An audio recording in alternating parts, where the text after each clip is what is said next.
Behind me, Intermountain Healthcare says they're doing pretty good when it comes to treating COVID-19, which is why they're able to spare 100 nurses, doctors, and other healthcare professionals to send to the epicenter of not only the United States, but the world right now, New York City.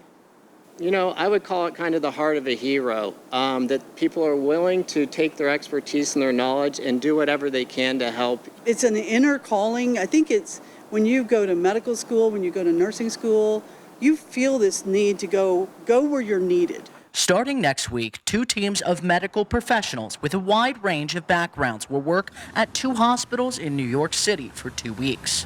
Intermountain has been tracking the spread across the country. They say New York right now is at its peak, while Utah wouldn't potentially see a huge number of cases until late May or early June. But it's not just a one-sided exchange. Both hospitals in New York have pledged healthcare workers to Utah if we see a similar spike. Because we anticipate that we as well during the crisis will need caregivers. One of those going to New York I trained during the AIDS epidemic in Atlanta. Is Dr. Dixie Harris. This is another virus that's very severe. Their whole systems, their whole communities have been hit so hard. She volunteered straight away and has been prepping ever since. You know, I'm going to be as vigilant as I possibly can. I mean, I've got my mask.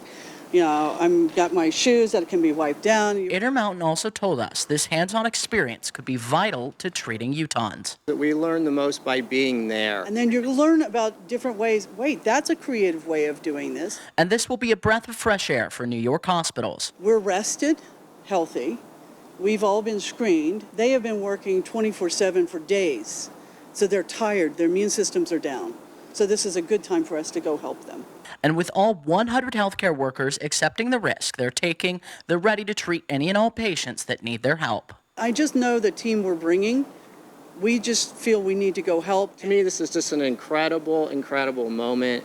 And it just makes me really, really proud to be a person who works here at Intermountain and to be in the profession of caregiving. And Intermountain Healthcare says they'll continue to watch models both in Utah and New York to see when and if those doctors from New York do need to come here. At Intermountain Healthcare, Spencer Joseph, Fox 13 News, Utah.